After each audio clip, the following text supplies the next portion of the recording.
There's something about the woods at night that strips away your sense of safety. Maybe it's the silence that feels too deliberate, or the way shadows stretch longer than they should.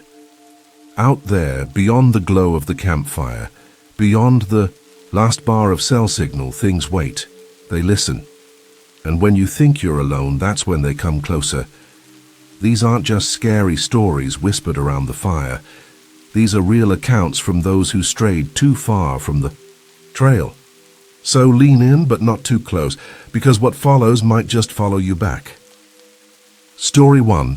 Skinwalker on the Reservation. When I was 13, the city was all I knew. Busy streets, glowing windows, the endless hum of traffic that never really let you sleep.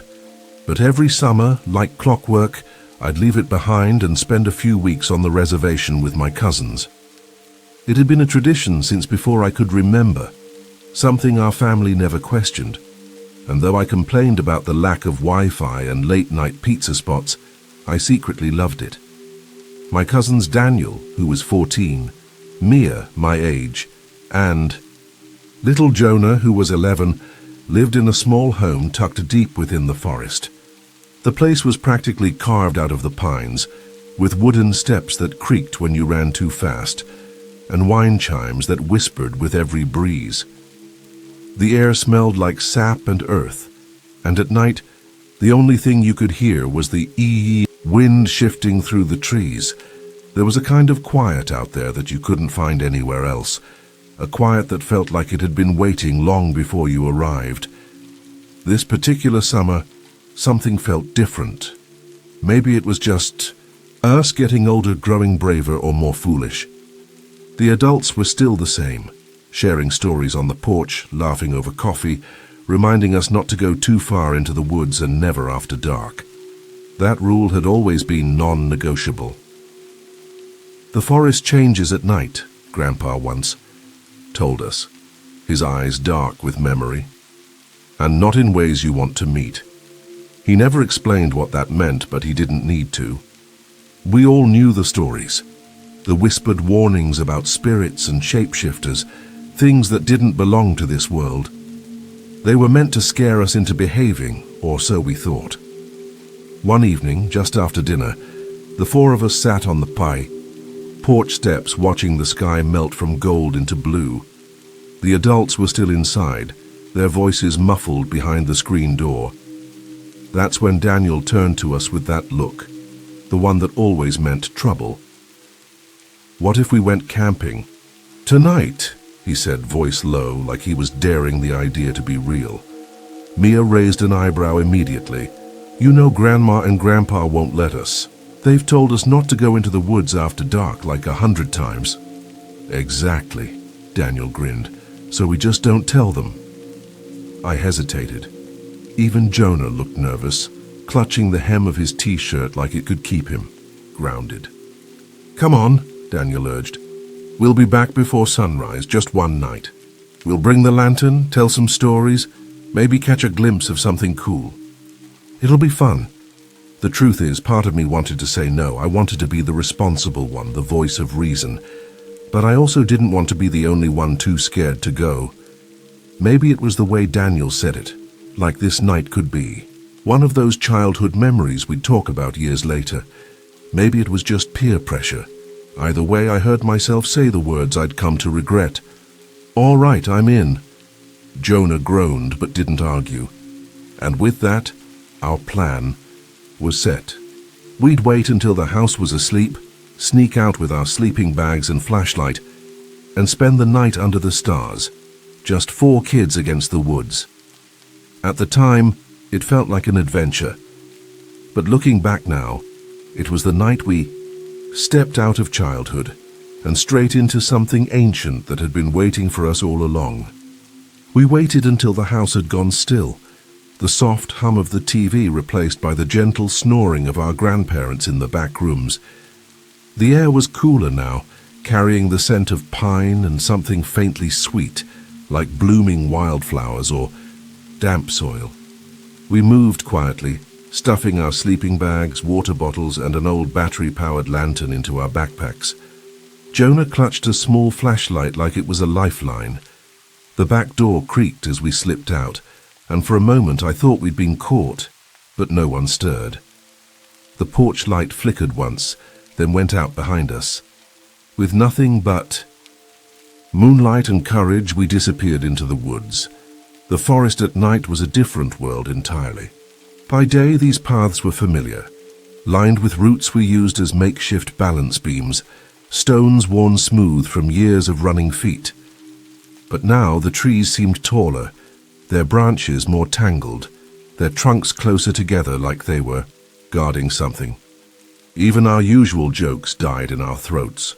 We walked in silence, our footsteps crunching against fallen needles and brittle leaves, until we reached a small clearing near the creek.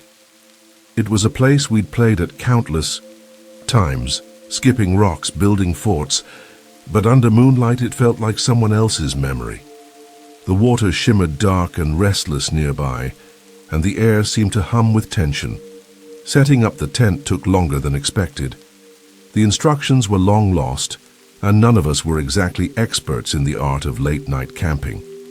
Still, we made it work, crooked poles and all, then sat huddled around the lantern, its dull orange glow flickering against our faces.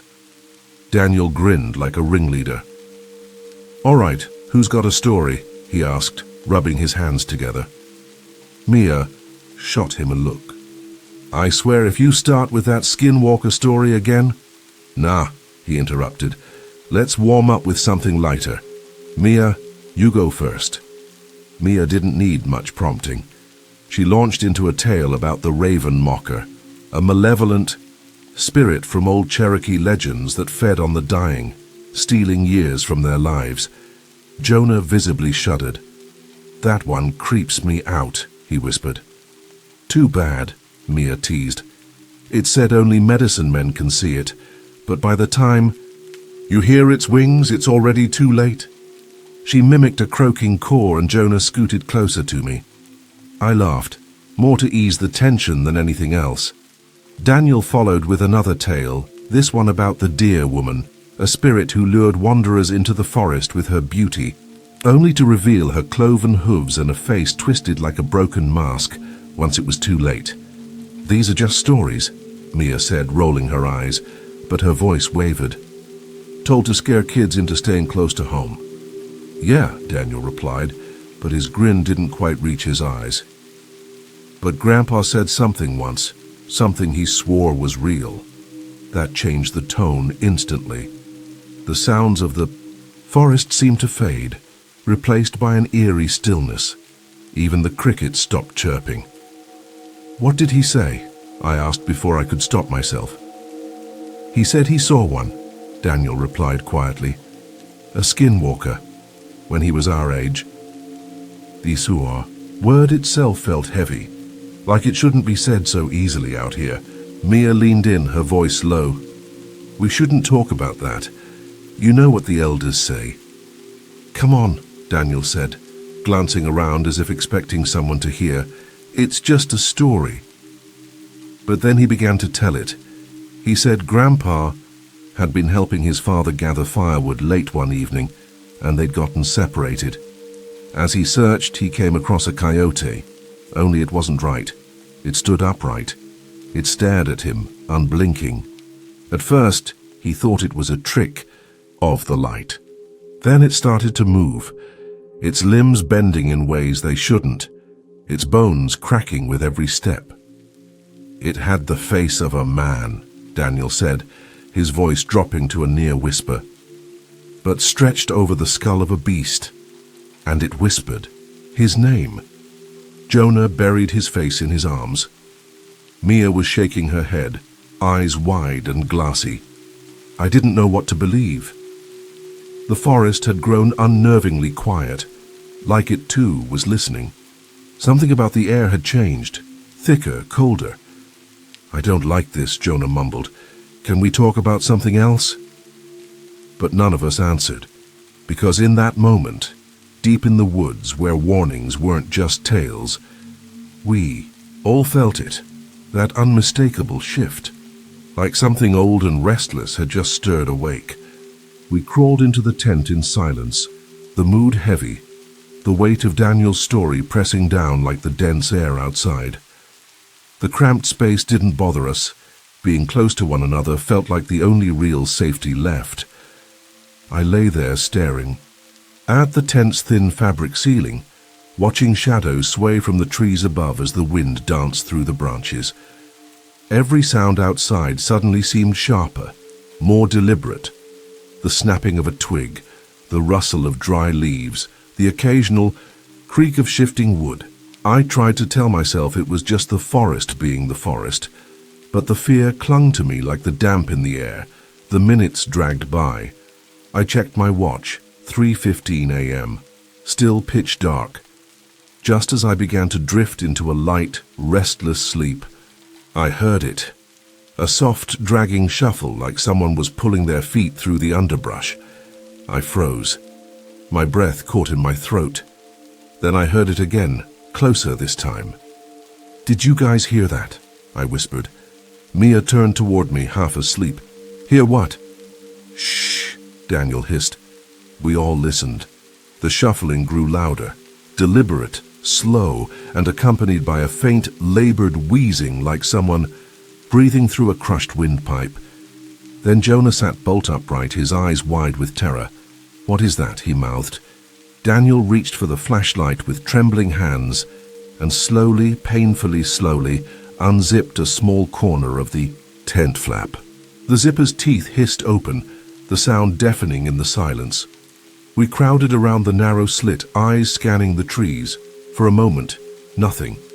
Then the beam of the flashlight caught movement, something low to the ground, just beyond the trees. As it stepped closer into the light, I felt my stomach twist. The creature had the body of a coyote, but grotesquely distorted. Its limbs too long, joints bending in wrong directions, patches of fur missing like it had been burned. The skin clung too tightly over its bones, and its gait was jerky, almost puppet-like. But the worst part, the part that would haunt my dreams for years, was the face. It looked human, but not quite. Like someone had taken a human face and stretched it over the skull of an animal, the features sagging unnaturally. The eyes were deep-set, lifeless, yet glinting faintly in the light. Its mouth hung open in a silent scream, and something black dripped from the corners. The creature circled our camp slowly, sniffing the air, its head twitching side to side in abrupt, unnatural bursts. Mia clamped her hands over her mouth to keep from crying out. Jonah gripped my arm so tightly, his nails dug into my skin. Daniel turned off the flashlight and carefully zipped the flap shut, his face pale. "Don't move," he mouthed. "Stay quiet." The wheezing grew louder, and then, God help us, the creature came right up to the tent. We watched in paralyzed silence as the shadow of its head pressed against the thin fabric. We could see its outline, grotesquely misshapen, looming over us. Then, in a raspy, guttural voice that sounded like it had never belonged to a human throat, it whispered, "Help me." My blood turned to ice. It wasn't just the words, it was the way they came out, distorted, like someone mimicking a language they didn't fully understand. The voice had an echo, like it had bounced around too many throats before reaching us. "Please, help me," it said again. Jonah began to sob quietly. Mia clutched his hand, tears brimming in her eyes, trying to shush him without making a sound. Daniel shook his head fiercely and mouthed again, "Don't respond." The thing began circling the tent again, brushing up against the fabric. We could smell it now, an overwhelming stench of decay and sulfur like rotting meat left in a swamp. The tent sagged slightly where the creature leaned against it.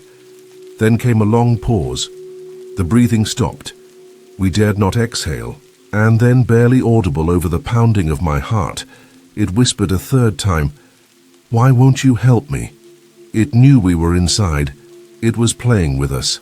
I closed my eyes and silently begged whatever spirit still cared to protect us. The creature lingered outside for what felt like hours, though it may have only been minutes. Then, just as suddenly as it had arrived, the sounds began to fade. The breathing became more distant. The shuffling dragged further away. The forest began to breathe again. Leaves rustled, insects chirped. But none of us moved. We didn't trust the silence. We didn't trust the dawn. Even as the sky began to lighten and the first rays of morning broke through the trees, we remained frozen in fear, backs pressed against the thin wall of nylon, eyes open, ears alert, afraid that even one twitch would bring it back. And yet deep down I knew, whatever that thing was, it hadn't really left, not entirely. Something ancient had seen us, and it remembered. When the sun finally rose, bleeding soft gold across the treetops, it felt like waking from a nightmare we weren't sure had ended. None of us spoke as we packed up, if you could even call it that. We didn't fold our sleeping bags, didn't bother collapsing the tent. We stuffed everything into our backpacks with trembling hands and left the rest behind. The clearing looked deceptively normal in the daylight, like the horrors of the night had been swallowed whole by the sun. But the chill in the air hadn't lifted. We felt it in our bones. The walk back was longer, heavier, each step weighed down by fear, by the knowledge that something had been watching us. When we reached the house, our grandparents were waiting, on the porch. Their faces were drawn tight with a mix of anger and worry. Grandma didn't need to say anything. Her expression alone cut deeper than any words could. "Where have you been?" she finally asked. "We told you. Never after dark." Daniel looked down, unable to meet her eyes. We went camping," he mumbled. "We thought we'd be back before sunrise." Our parents sat us down around the kitchen table, demanding to know exactly what happened. We hesitated, unsure how much to share, but Grandpa's gaze was unblinking. "Did anything come to you?" he asked, like he already knew. I swallowed and began to describe the creature, the voice, the breathing, the smell. When I finished, the room was quiet, too quiet. Finally, Grandpa nodded solemnly. "It is as I feared," he said. "What you encountered was not of this world. It is what our people call Yi, Skinwalker." Jonah flinched. "Why didn't you warn us more?" Mia asked, her voice shaking. Grandma answered softly, "Because even speaking of them draws their attention. We warned you the way we were taught, but you chose not to listen." That afternoon, the elders performed a cleansing.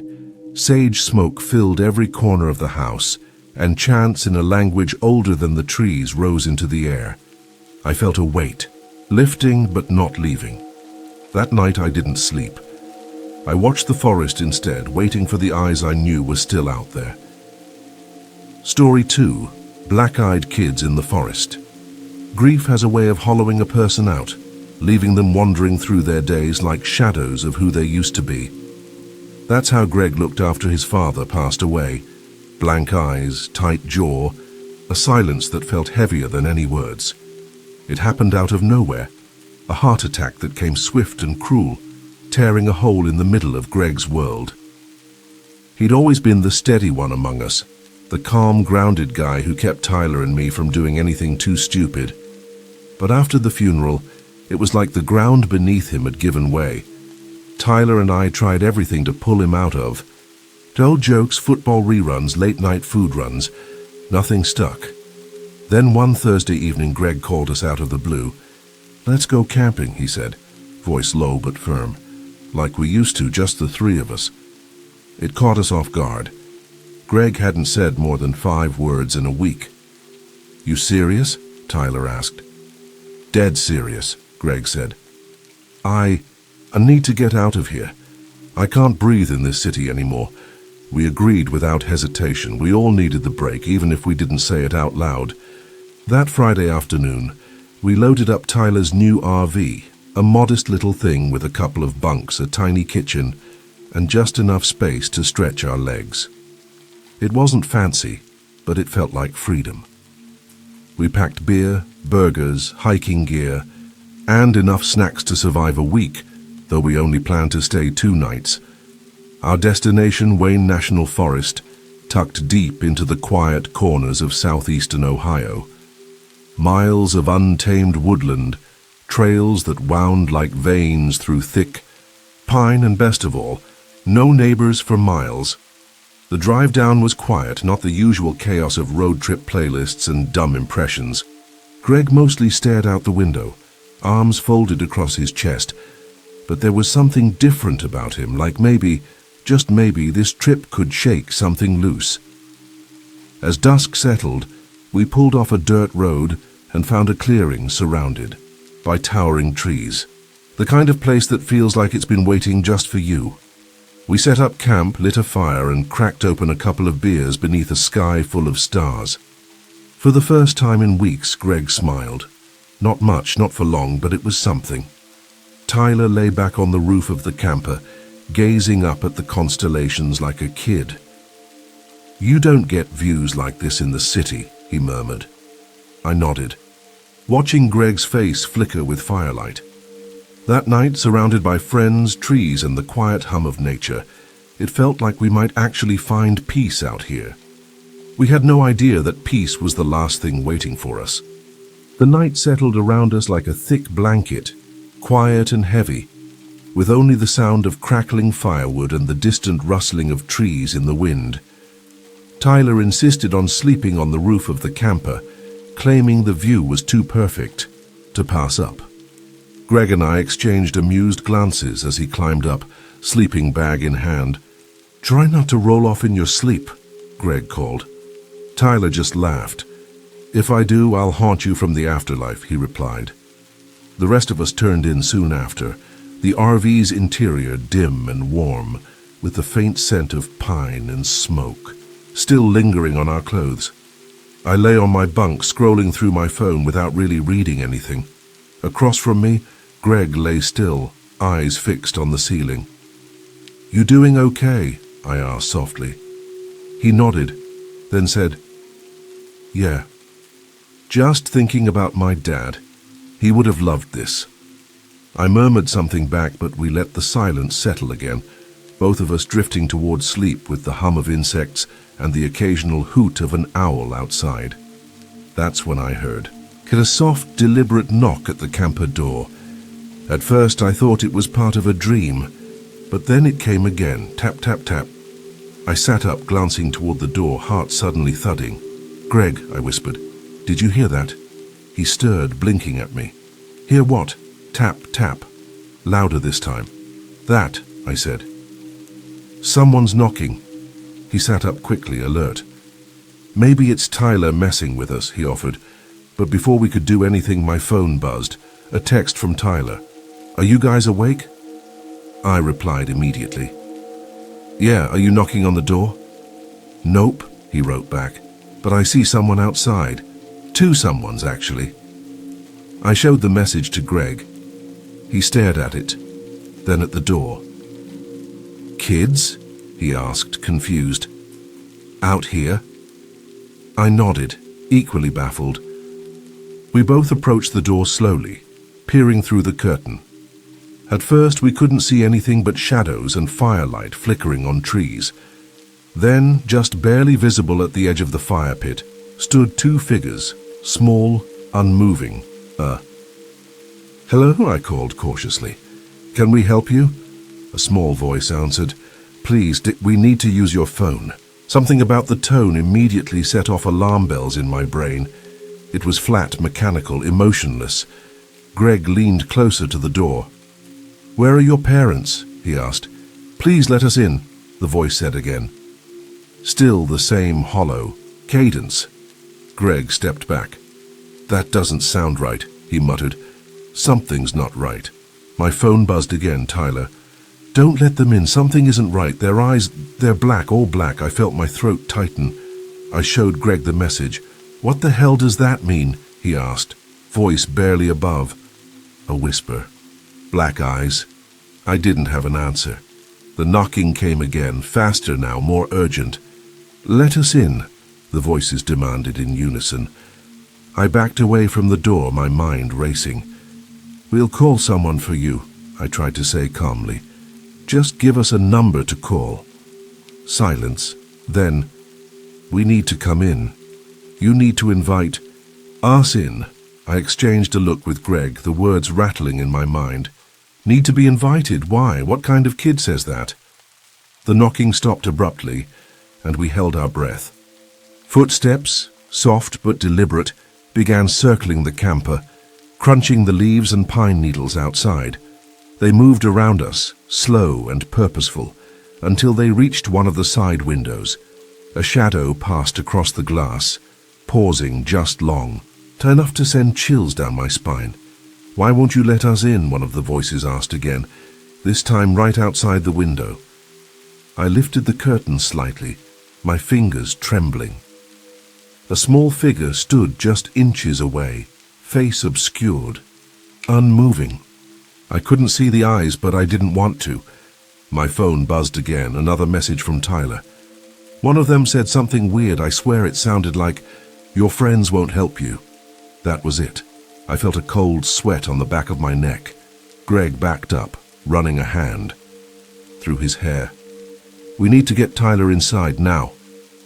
I nodded, but neither of us made a move. Outside, the footsteps grew heavier. One of the voices rose again, this time lower, darker. "You've made a mistake." It didn't sound like a child anymore. It sounded like something wearing a child's skin, and it had just stopped pretending. For a moment, none of us moved. The temperature inside the camper felt like it dropped 10 degrees, as if the air itself knew we were no longer dealing with something human. The voices outside had lost their childlike mask. What remained was wrong.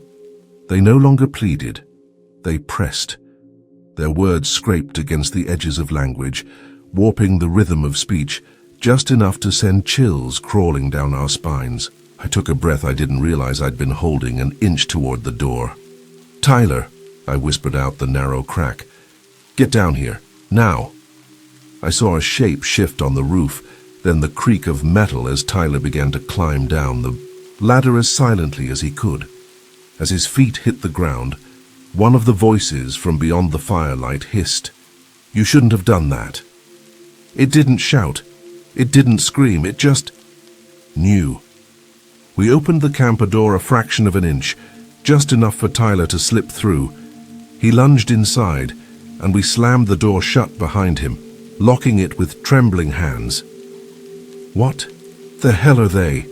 Tyler asked, his face pale, voice hoarse from holding in panic. "They're not kids. I saw their faces. No whites, no irises, just black. Solid black." His voice cracked, and for once the Tyler we knew, the one who cracked jokes at funerals and dared us to jump off roofs into backyard pools, was gone. He looked like he'd seen the end of something. My phone buzzed again, another message, but this time it wasn't from Tyler. "Unknown number. You cannot hide from us." I showed it to them. "What the hell?" Greg whispered. "Did you give your number to anyone?" "Of course not," I replied, fingers tightening around the phone. "No one even knows we're out here." Then the knocking resumed, but not just at the door. Now it came from all sides, circling. Windows, walls, even the roof. Like they were testing the structure, looking for a way in. "Let us in," the voice growled again, louder now, less human. "Let us in. Let us in." The knocking became pounding. Shadows flickered through the curtained windows, small figures moving in a way that didn't match any normal gait, jerky like broken puppets. One passed by a window slowly, and for the briefest second I pulled back the curtain just enough to see it. It stood still, face turned directly toward me, as if it had been waiting, and its eyes, not just black, but empty, a void, like looking into a well that went on forever. No emotion, no recognition, just hunger. I staggered back, heart hammering, the image seared into my brain like a burn. Tyler checked his phone. "No signal," he muttered. "None of us have signal. Not even one bar." What about the GPS? I asked. Offline, he said. We're too deep. A sudden thump above us made us all jump. Something or someone was back on the roof. I thought they couldn't see me earlier, Tyler said, looking up in horror. Now they know where we are. Footsteps shifted above, slow and deliberate. Then one of the voices drifted down, a whisper so close it might as well have been inside the camper with us. Your friends won't help you. Greg's knuckles turned white around the handle of a camping axe he'd grabbed. We have to get out of here, he said. We can't just sit here waiting for them to tear this thing open. We gathered our things, quick, quiet, terrified. Bags, phones, keys, everything. When we dared to look outside again, the clearing seemed empty, the fire down to embers. No movement, no voices, stillness, but it felt fake, like a trap. Now, I whispered, go. We burst out the door in a rush, hearts thudding, breath ragged.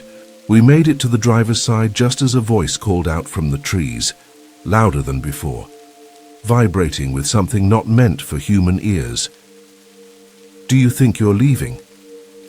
I spun around, flashlight in hand, and caught them. Two figures, standing just beyond the dying firelight.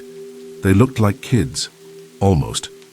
But their faces were obscured by shadow, outlines too sharp, like drawings come to life. One lifted its head slightly. No expression, no movement, just watching. We scrambled inside the camper, slammed the door, and locked it. Greg turned the key. Thank God the engine roared to life. Go! Tyler shouted. Greg floored it. The Satsise tires spun for a second on the loose dirt before gripping, and the camper lurched forward. As we drove, the headlights swept across the clearing and caught the two figures again, standing at the tree line, completely still, completely wrong. As we rounded the bend, they vanished from sight, but not from memory. No one spoke for miles. When we finally reached a gas station lit like a beacon in the night, we spilled out, shaky and silent. Inside, we clung to the counter, ordered coffee we didn't drink, and sat in a booth like survivors of something we couldn't name. Greg broke the silence first. Those weren't kids. No one argued. I don't know what they were. Tyler said, but they weren't alive, not in the way we are. And deep inside, none of us wanted to say the word that had already settled in our thoughts. Black-eyed children. Not a myth, not an urban legend. We had looked into their eyes and barely come back whole. In the days that followed, we tried to return to something resembling normal, but it was like the forest had followed us home. We kept in constant contact, checking in every morning, every night, each of us waiting for something strange to happen again. For a while, nothing did. No more knocks in the night, no more messages from unknown numbers, no pale figures lurking at the edge of our vision. But the silence wasn't comforting. It felt like the eye of a storm. Greg started, attending grief counseling a week later. He said facing something inexplicable that night, something bigger than anything we could understand, had made him realize how little control we really had over life and death. It didn't make the pain go away, but it gave him a place to put it. Tyler, who had always laughed in the face of fear, stopped joking about the supernatural entirely. And me? I kept the story to myself, only telling it now because I think someone else might need to hear it. The internet is filled with stories about black-eyed children, accounts that match ours with eerie precision. They ask to be let in. They speak in that hollow, detached tone. They always come in pairs. They never force their way in. They want permission. And something about that terrifies me more than anything else, because it means the choice is always yours, until it's not. I still wonder what would have happened if we had opened the door, if we'd invited them in without hesitation. But I also know this.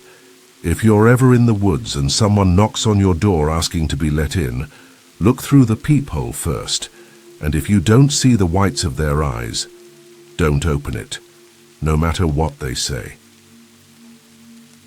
Story 3. The Beast of Gévaudan. After graduating college, Lily and I wanted one last adventure before real life came crashing down. No more papers, no more deadlines, just open skies and unfamiliar roads. We'd saved up through part-time jobs during the semester, piecing together enough for a modest 2-week backpacking trip across France. At first, we stuck to the familiar: the Eiffel Tower's glittering lights, the Louvre's endless marble, halls and cobblestone cafes with overpriced espresso. But Lily, always the restless one, had other ideas. "I want to see the wild parts," she said, eyes glowing over a crumpled paperback she'd found at a used bookstore. The book was a historical thriller, full of cryptic symbols, secret societies, and a particular legend that caught her attention: the Beast of Gévaudan, a monstrous wolf-like creature said to have terrorized the countryside in the 18th century. She was hooked. I was skeptical. But when she found a remote mountain region in southern France that had once claimed sightings, it was hard to say no. The idea of hiking through rolling hills, away from tourist-packed streets, sounded like exactly the reset we needed. We took a slow train south, passing through sleepy towns and golden vineyards, eventually arriving at a tiny village nestled between wooded slopes and steep cliffs. The village, Marouet, I think it was called, was beautiful in that ancient, forgotten kind of way. Stone houses with slanted tile roofs, narrow alleyways that echoed when you laughed, and window boxes overflowing with red and white flowers. Everyone knew everyone, and while the locals were polite, there was a guardedness to their eyes when we mentioned why we had come. "Le Bête is just a story," the innkeeper told us as he handed over the keys to our room. But when Lily pressed, mentioning the old legends, his smile faded slightly. "People disappear in these woods," he said, quieter now. "Not wolves, not bears, just be careful, stick to the marked trails." That night we stayed up late in our little attic room, planning our hike through the surrounding forest.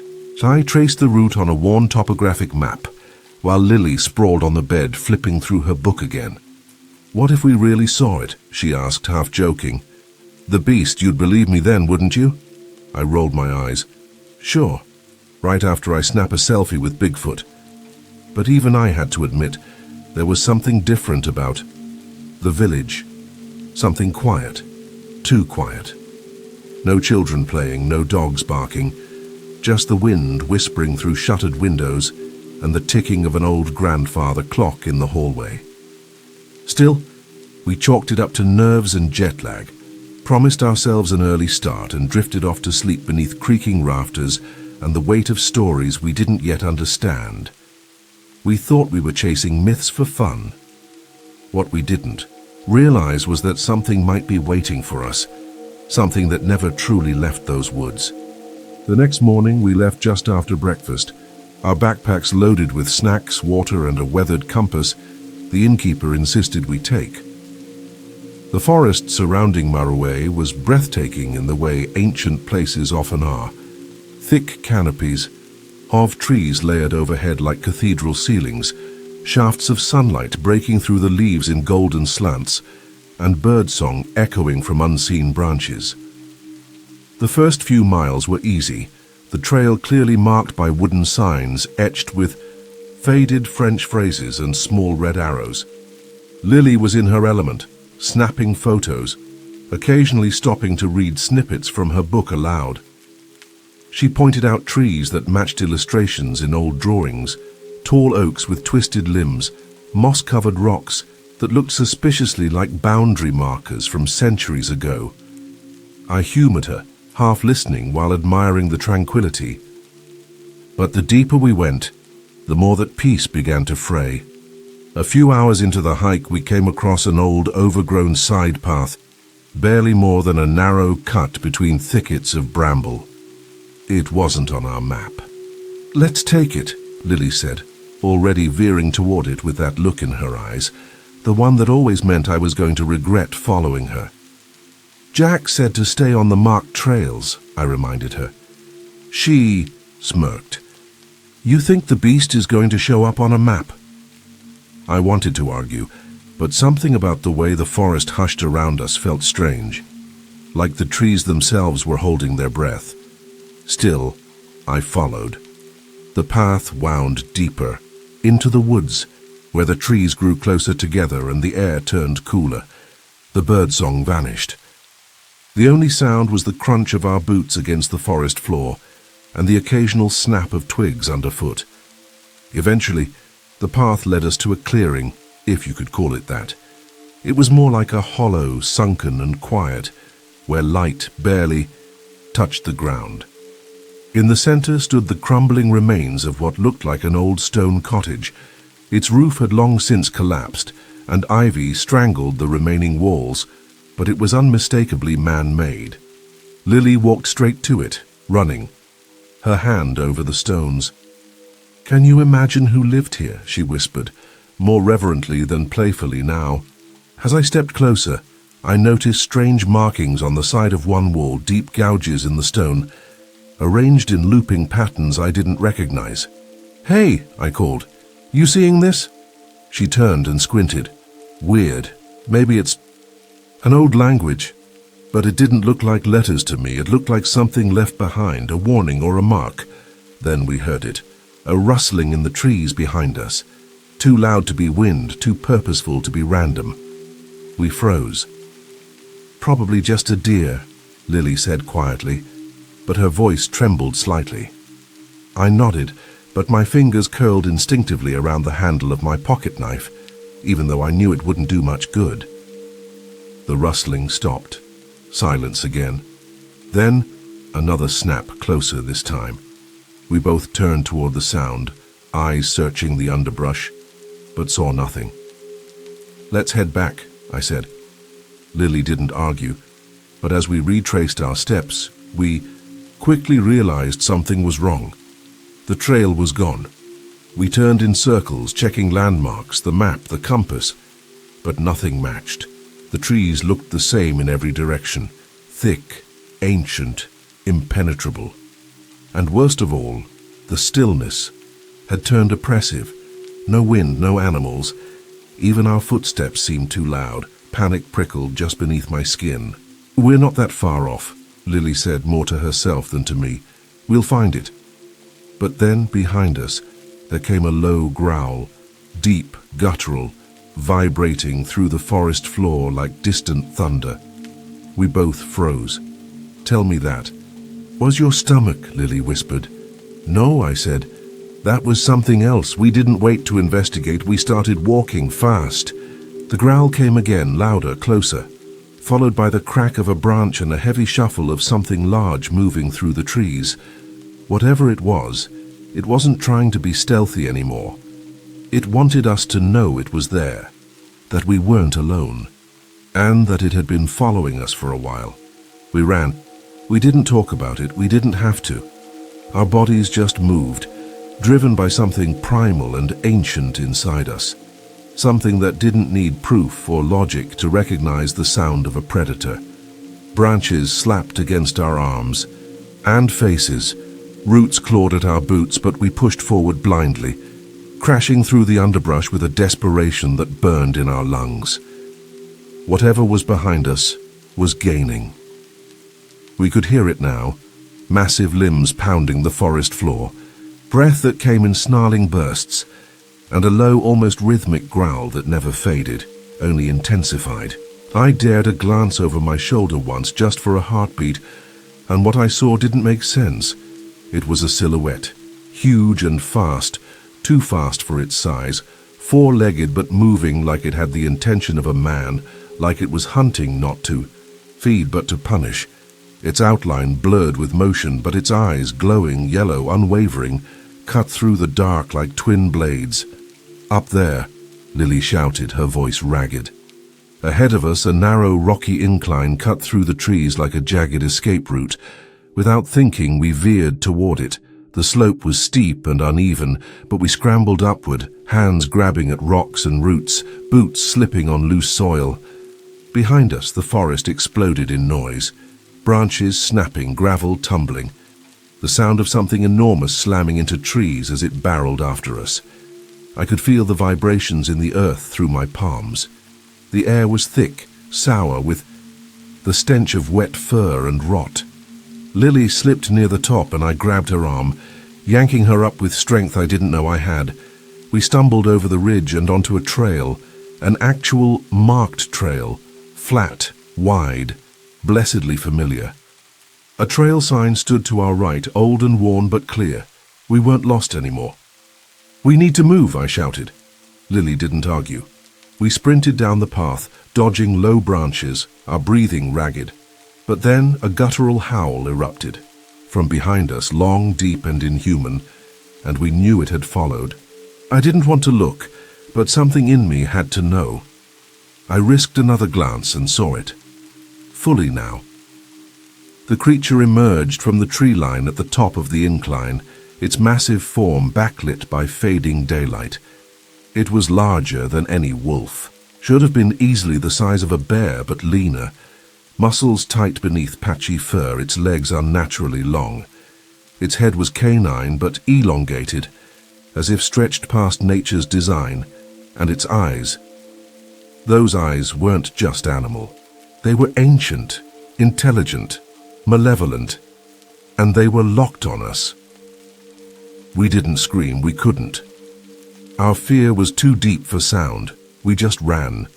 The trail twisted and dropped, leading us through dense thickets and across a shallow stream, our steps splashing wildly as we crossed.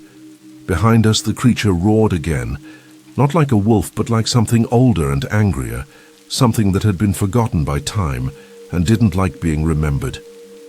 We could hear it crashing through, the brush closer now, unstoppable. Then, just as my legs threatened to give out, the trees thinned, and we burst onto a gravel road. A small van was parked on the shoulder, its rear doors open, crates stacked inside. An older man stood next to it, clearly startled by the sight of two wild-eyed tourists barreling toward him. "Help!" I gasped. He didn't hesitate, just waved us in. We dove into the van and he slammed the doors shut behind us. As he climbed into the driver's seat and started the engine, Lily and I huddled together in the back, trembling, filthy and wide-eyed. "What was that?" I whispered. The man didn't answer right away. He drove in silence for a few moments, knuckles tight on the steering wheel. Then, in a thick accent, he muttered, "La bête. You saw it." I met his eyes in the rear view mirror. He wasn't shocked, he wasn't confused, he was afraid. Not of us or what we'd said, but of what we'd brought back with us. Back in the village, the innkeeper took one look at us and shook his head slowly as if he had seen this before. "You left the trail," he said quietly, not scolding, just resigned. "And it saw you." That night, we locked every window and drew the curtains tight.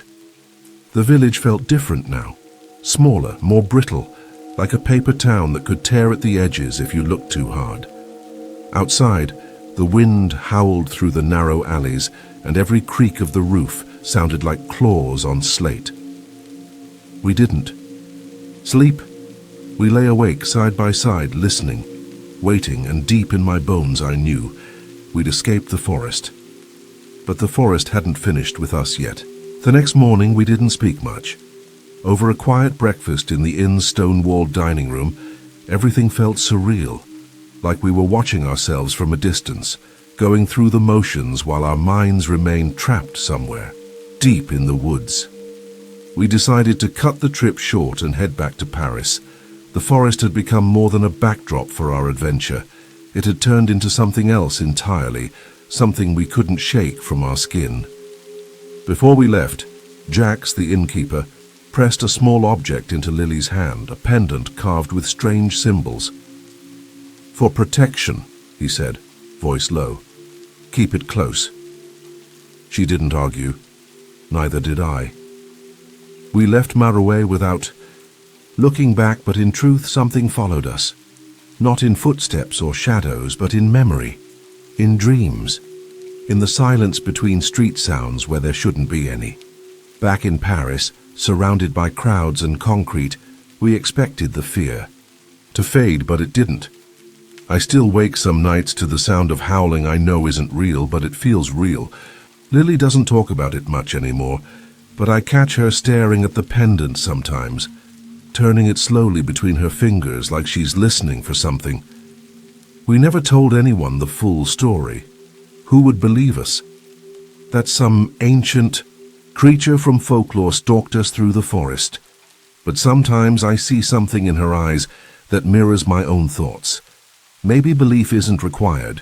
Maybe it's enough that we saw it, survived it, and maybe, just maybe, the beast of Gévaudan never left. Maybe it never does, it just waits for the next curious traveler to step off the path and into its story. Story 4. The Hide Behind. Growing up on a farm with over 250 acres of forested land meant solitude wasn't a punishment. It was a privilege. There was something sacred about being surrounded by trees taller than telephone poles and fields that rolled for miles without fences. At 17, I'd learned to appreciate that solitude in a way most kids my age couldn't understand. While others partied in parking lots or scrolled through their weekends, I spent mine working the land with my dad. He was a tough man, stoic, dependable, a product of old-school grit. And I tried to mirror that, not because he demanded it, but because I admired it. That summer, he offered me a job that paid more than usual, clearing out a patch of woods deep in the far end of our property. It was a part of the land we rarely touched, dense, uneven terrain where the trees grew wild and the underbrush swallowed, everything in silence. "You'll need the trailer," he said, tossing me the keys. "And don't stay out too late. That far corner gets real dark, real fast." He said it casually, like a joke, but there was a seriousness beneath the surface. I didn't question. The promise of extra cash was all the convincing I needed. I had my eye on a used dirt bike my friend was selling, and this job would get me just over the line. So I loaded up the chainsaw, gas, food, and a tarp, hitched the old trailer to the back of the truck, and headed out late that afternoon. The sun was beginning to dip, casting long shadows over the golden fields as I drove deeper into the woods than I'd ever been alone. The trail narrowed as the canopy thickened, swallowing the last of the sunlight in shades of deep green and gray. I parked in a small clearing and killed the engine. For a few seconds, everything was still. No wind, no birds, just the ticking sound of the cooling engine and the soft hum of distant insects. I got to work quickly. The trees here were older, their bark rough and scarred, their branches long and skeletal like the fingers of giants. I cut down 2, maybe 3 trees before pausing to take a break, wiping sweat from my brow with the back of my arm. That's when I noticed the stillness again, not just quiet but hollow, like the woods had inhaled and were holding their breath. I shook it off and went back to work, but every so often I'd catch myself glancing over my shoulder. I told myself it was nothing, that I was just jumpy from being alone, but deep down I knew that part of the forest wasn't like the rest. It didn't just feel old, it felt aware, and something in it had just realized I was there. The hours stretched on as I worked through the dense thicket, dragging fallen trunks toward the trailer and cutting the smaller branches into manageable pieces. The rhythm of the chainsaw, the scent of sap, the weight of the axe in my hand, all of it helped keep my mind occupied, but the feeling of being watched never left. It hovered at the edge of everything, just out of reach, like a word you can't quite remember, but know is important. Once, while bending down to pick up a log, I looked up and caught something strange. One of the trees I had already felled was gone. At first I thought maybe I had dragged it further than I remembered, but the stump was still there, raw and fresh, while the tree itself had vanished completely. No drag marks, no sign it had ever been moved. Just Gone. I walked the immediate perimeter, calling out to no one in particular, hoping to hear a deer bolting or a bear grunting, anything that could explain it. But there was nothing, just trees watching. I shook it off, blaming heat and fatigue, and kept working, but after that everything felt wrong. The forest had gone quiet, not just less noisy, but dead quiet. No birds, no insects, no wind. The kind of silence that presses against your ears and makes your own breath feel too loud. My eyes kept darting to the edges of the clearing. The shadows there were thicker now, clinging to the trunks like a fog that refused to lift. I kept catching glimpses of movement, branches swaying without wind, flashes of something black slipping between trees. Every time I turned to face it directly, it vanished, always in the corner of my vision, always where I wasn't looking. By early evening, I decided I wasn't driving back in the dark. The trail was too narrow and the terrain too uneven to navigate safely with the trailer in tow. I called my mom, told her I'd camp out near the site and come back in the morning. She didn't argue. My dad had likely told her I'd be out there a while. I had a small one-man tent and a sleeping bag in the truck, which I pitched about 15 yards from the clearing. I started a fire, heated up some canned chili, and tried to settle in for the night. But the unease had sunk into my bones by then, like cold water creeping through cracked boots. I ate in silence, the fire crackling in front of me, casting shadows that danced wildly against the dark wall of trees. Then, just as I started to relax, I heard it again, a sound that didn't belong. It wasn't the usual forest noises. It was deliberate, heavy, a footstep, or maybe two, close enough to stir the underbrush, far enough to hide. I stood up, scanning the tree line, flashlight in hand. "Hello," I called, my voice sounding too loud, too small. Nothing, no response. But I could feel it again, that same prickling sensation on the back of my neck. I wasn't alone. I wasn't imagining it. There was something out there, watching. I returned to the tent and zipped myself inside. Not that the thin layer of fabric offered any real protection. Still, it was a psychological barrier, and at that point I needed anything I could get. I lay in the dark, listening to the fire crackle outside, watching the faint flicker of light dance along the tent walls. I told myself I was being paranoid, that it was just the isolation getting to me. But the moment I started to drift off, I heard another sound, a single heavy thump, like something large had landed or dropped near the truck. My heart jumped, and I held my breath, waiting.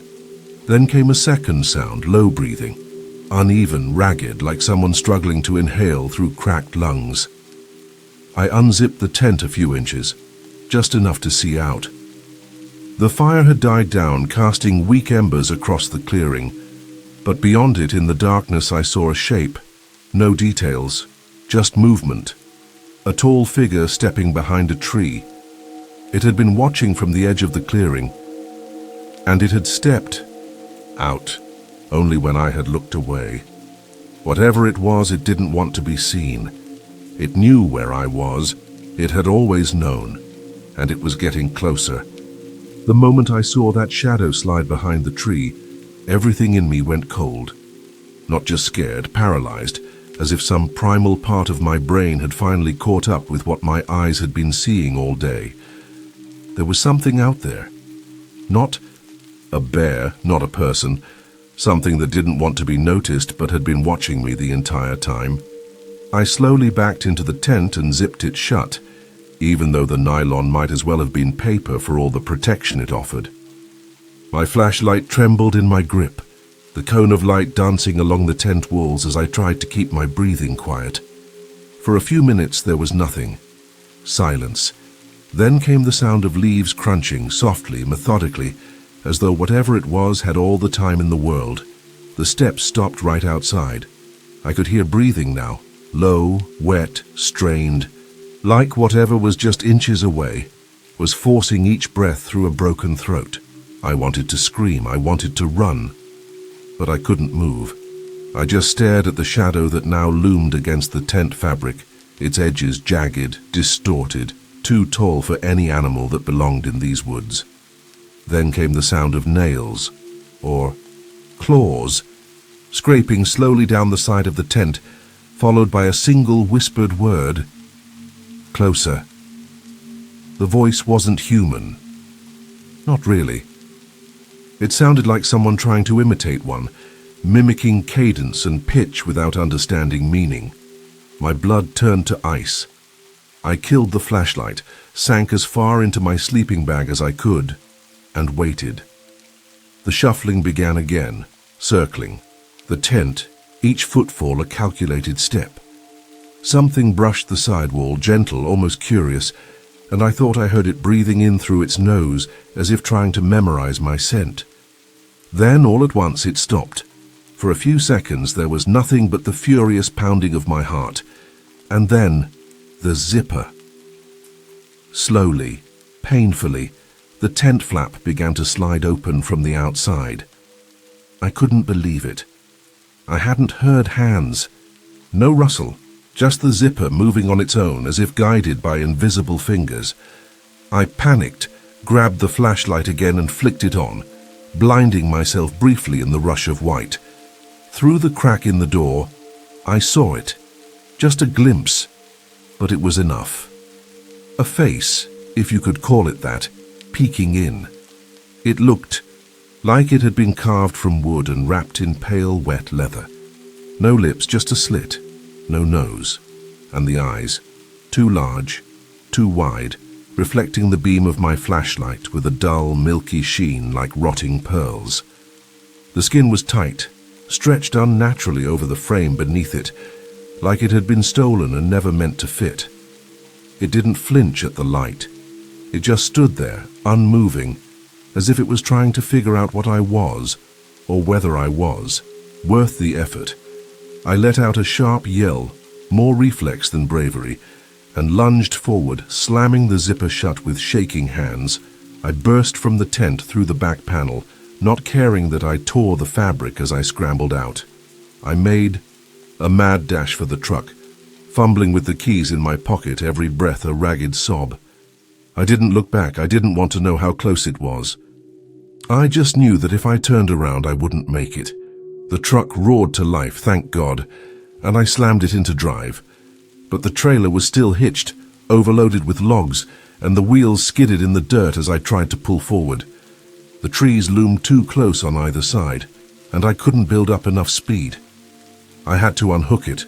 I cursed under my breath and threw the truck into park, jumping out into the night. The fire had gone out. Everything was too quiet. I raced to the hitch, trying to undo the latch with trembling fingers. Then I heard it again, closer this time, heavy footsteps moving with purpose. I didn't turn around. I couldn't. I got the latch free, the trailer groaning as it settled into the dirt behind me, and I sprinted back into the truck. As I slammed the door shut, I caught something in the rearview mirror, just a blur of movement. Something tall, lurching, watching. I didn't wait to see more.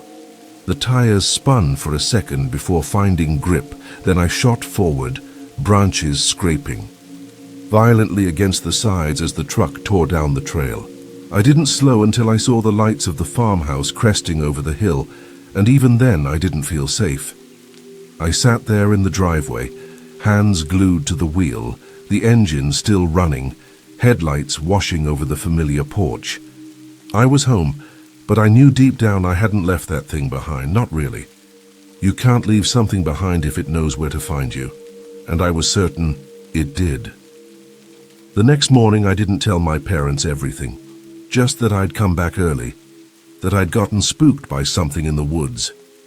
My dad noticed the missing trailer right away and asked why I left it behind. I mumbled something about maneuvering issues in the dark.